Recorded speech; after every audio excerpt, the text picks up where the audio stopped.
Friends, मैं दीपशिखा गुप्ता आपका commerce academy channel में वेलकम करती हूँ।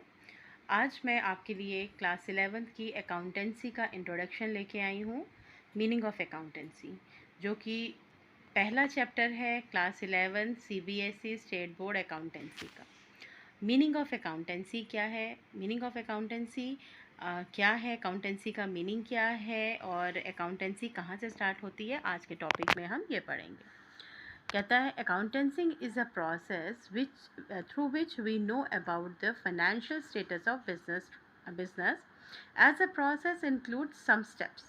The first most important step in accounting process is the identification of monetary transaction and then recording of all these transactions of business, and the first step of accounting is called bookkeeping. Accountancy वो तरीका है, वो process है जिसकी मदद से हम एक बिज़नेस ऑर्गेनाइजेशन के फाइनेंशियल स्टेटस को जानने की कोशिश करते हैं। हम ये जानने की कोशिश करते हैं कि क्या हमारी बिज़नेस ऑर्गेनाइजेशन जिसमें हमने पैसा लगाया है, क्या वो हमें प्रॉफिट दे रहा है या लॉस में जा रहा है। तो ये सब जानने के लिए जो हमारा सबसे पहला स्टेप है, that is identification of monetary transaction.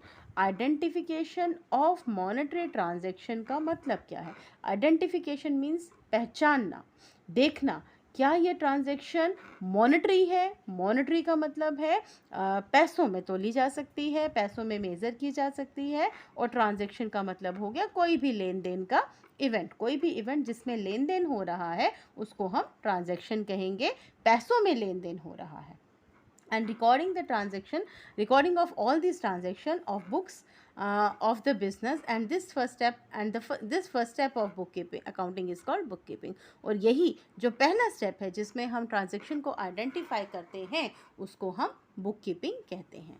तो इनिशियली जब हम अकाउंटिंग करते हैं तो वो बेसिकली अकाउंटिंग नहीं, वो बुक कीपिंग होती है। बुक कीपिंग, बुक का मतलब किताब, कीपिंग का मतलब रिकॉर्ड रखना।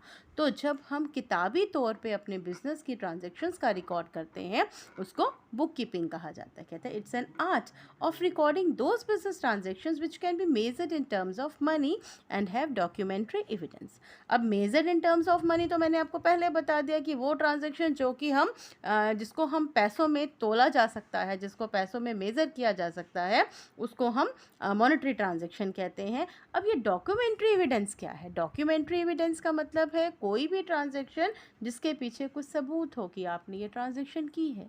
जैसे आप बाज़ार जाते हो, गो टू द मार्केट, आप परचेज़ करते हो, जीन्स परचेज़ करते हो, शर्ट परचेज़ करते हो, कोई भी चीज़ परचेज़ करके लाते हो, तो उसके पीछे आप उनको बोलते हो एक हमें रसीद दे दो, एक रिसिप्ट दे दो। तो वो जो रिसिप्ट है, वो जो रसीद है, that is called documentary evidence, because this evidence supports your transaction. आपकी ट्रांजैक्शन को ये सपोर्ट करता, ये बताता है कि आपने ये ट्रांजैक्शन की है। ठीक है ना। नॉर्थ कोर्ट क्या कहता है? कहता है नॉर्थ कोर्ट कह रहा है book keeping is an art of recording in the books of accounts the monetary aspect of commercial और फाइनेंशियल ट्रांजैक्शन। फाइनेंशियल और कमर्शियल ट्रांजैक्शन को रिकॉर्ड करना, मॉनेटरी एस्पेक्ट को, मॉनेटरी एस्पेक्ट का मतलब है पैसों में। फॉर एग्जांपल आपने जीन्स खरीद के लाई, आपने 1000 की जीन्स खरीदी, तो जो 1000 है that is monetary aspect of the transaction in which you have purchased a jean. अब मेन ऑब्जेक्टिव क्या है बुक कीपिंग का? The main objective of book keeping is to record the monetary business transaction and prepare original initial books of accounts called journal. Monetary transaction को record करना और सबसे पहली book जहाँ पर ट्रांजैक्शंस को रिकॉर्ड किया जाता है उसको प्रिपेयर करना। बुक कीपिंग मैंने आपको बताया पहला स्टेप है अकाउंटिंग का, और अकाउंटिंग के पहले स्टेप में जो पहला स्टेज आता है that is called journal. Journal में हम बुक्स को, हमने ट्रांजैक्शंस को रिकॉर्ड करते हैं। For example you have purchased a book for ₹500। So what you have done, आपने किताब खरीदी, 500 रुपये की किताब खरीदी, तो उसको जब सबसे पहले रिकॉर्ड किया जाएगा, उसको सबसे पहले जब लिखा जाएगा तो उसको जर्नल में लिखा जाएगा, जिसको हम इनिशियल बुक ऑफ अकाउंट्स कहते हैं। नेक्स्ट कहता है सब्सिडरी बुक्स में रिकॉर्ड करना। पहले तो जर्नल में रिकॉर्ड करना, then will record in the subsidiary books. This is all about the meaning of book keeping. I hope आपको समझ आया होगा बुक कीपिंग क्या है। बुक कीपिंग वो एस्पेक्ट है जिसमें सबसे पहले हम ट्रांजैक्शंस को रिकॉर्ड करते हैं, पहले हमारी बुक कीपिंग आती है। अब बढ़ते हैं अकाउंटिंग की तरफ। अकाउंटिंग क्या है? कहता है accounting means to prepare and present the accounts to know the result of the business. Business के रिजल्ट को जानने के लिए अकाउंट्स को प्रिपेयर करना, अकाउंट्स को प्रिपेयर करना so that we can be able to know about the result of the business. कोई भी बिजनेस ऑर्गेनाइजेशन है, जब भी वो ऑर्गेनाइजेशन बनती है तो उस ऑर्गेनाइजेशन का मेन ऑब्जेक्टिव, बिकॉज हम बहुत ज़्यादा मुश्किल से कमाया हुआ पैसा, हार्ड अर्न मनी जो है हम बिजनेस में लगा रहे हैं, because we know that money is not an thing which can be we can say which we can get in a very easy way. हम बहुत मुश्किल से कमाया हुआ पैसा बिजनेस में लगा रहे हैं और हम ये चाहते हैं कि इस पैसे से हमें अच्छा रिटर्न आए, अच्छा प्रॉफिट आए। वो अच्छा रिटर्न, अच्छा प्रॉफिट आ रहा है या नहीं आ रहा, हमने जो बिजनेस में पैसा लगाया उसको हम कैपिटल कहते हैं, उसको हम लागत कहते हैं। उस कैपिटल से क्या हमें अच्छा रिटर्न आ रहा है, वो कब पता चलेगा? जब हम अपने बिजनेस की ट्रांजैक्शंस को रिकॉर्ड करेंगे।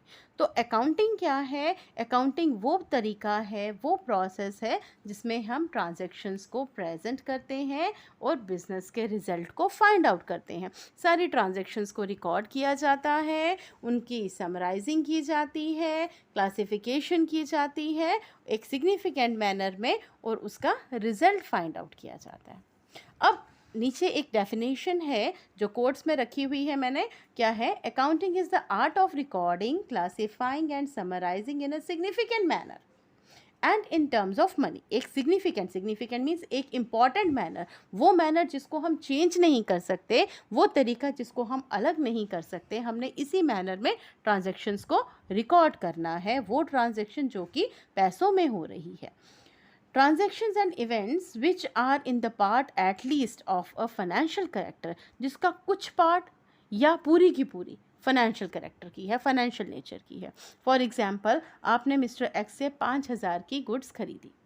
5,000 की गुड्स में 4,000 आपने उसको कैश दे दिया, 1,000 आपने कैश नहीं दिया। तो जो 4,000 आपने, आपकी ट्रांजैक्शन तो पूरी 5,000 की हुई, लेकिन आप ये बोलो कि मैंने तो 4,000 ही पे किया, 1,000 मैंने उसको उधार कर दिया, तो मैं उस 1,000 को रिकॉर्ड नहीं करूँगा।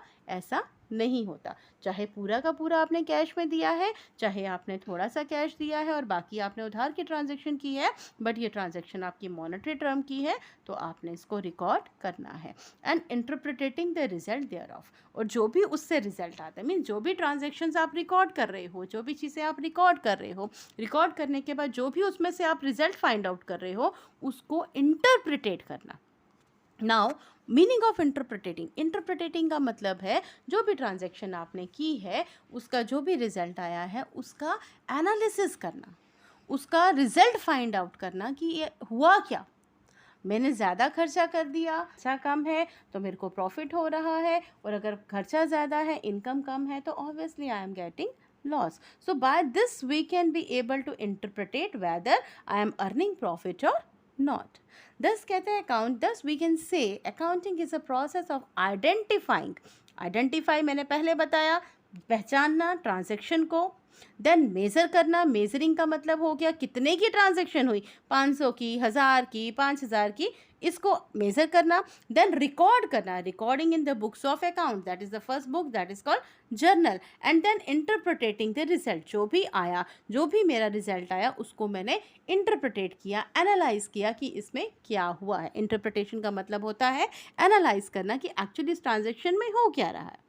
After that, after identifying, measuring, recording and interpreting, I have to communicate whatever I have interpreted, whatever analysis I have done, जो भी मैंने interpreted किया है, जो भी analysis मैंने किया है, उसको users की तरफ communicate करना। अब ये users कौन है? ये users वो हैं जो मेरे business से concern रखते हैं, जिनको मेरे business में interest है। वो कौन होगा? सबसे पहले तो मैं, जिसने पैसा लगाया है। सेकंड होंगे वो लोग जिन्होंने मुझे उधार पे पैसा दिया है, they are called my creditors, ठीक है। उसके बाद they are called my creditors. उसके बाद वो लोग जो मेरे बिजनेस में इन्वेस्ट करना चाहते हैं, इन्वेस्टर जो मेरे बिजनेस के शेयर्स खरीदना चाहते हैं, ठीक है। उसके बाद बिजनेस ऑर्गेनाइजेशन, माय कॉम्पिटिटर्स, वो लोग जो कि मेरे साथ कंपटीशन में हैं, वो भी जानना चाहते हैं कि मेरी पोजीशन क्या है। And last the government, because the government has to impose the tax on me. So they all are the people who are interested in my business, and it is my prime duty to communicate them the result of the business. Now, according to Smith and Ashburn, what does they say? कहते हैं Smith and Ashburn say accounting is a science of recording and classifying business transactions. Business transaction को primarily of financial character and the art of making significant summaries, analysis and interpretation of those transactions and events, and communicating the result to the person who must make decision और form judgement. और ये सारे जो भी interpretations हो रही हैं उसको कम्युनिकेट करना, उनको जज करना, सो दैट लोग उसके हिसाब से अपना फाइनेंशियल डिसीजंस ले सकें. बच्चा जो भी मैंने लाइंस कोट में रखी हैं, it is very important because these are the definition, so you have to code these lines and write in this manner only. मैंने आपके लिए नोट्स भी प्रिपेयर किए हैं, so you can follow these notes and go for your exams. अगर आप इनको follow करके चलते हो तो you will get good marks. बोलो आगे. So this is all for today. This is my first video on meaning and introduction of accounting. अगर आपको ये पसंद आई है तो प्लीज़ लाइक कीजिए, मेरे चैनल को सब्सक्राइब कीजिए और बेल आइकन को प्रेस कीजिए ताकि मेरी जो भी वीडियोस हैं मैं सबसे पहले आप तक पहुँचें और आप इसका बेनिफिट ले सकें. Specially class 11 students, because during this lockdown period I know that it is very tough for you to get the proper introduction of the new subject because you all are you came from class 10th. तो आपके लिए ये commerce subject बिल्कुल different है. तो I wish आप इस video से अपनी नॉलेज को एनहेंस कर पाओ और आपके लिए ये बेनिफिशियल हो. अगर आपको ये वीडियो पसंद आती है तो प्लीज़ लाइक सब्सक्राइब कीजिए ताकि मैं आपके लिए और नई वीडियोस लेके आ सकूं. Thank you.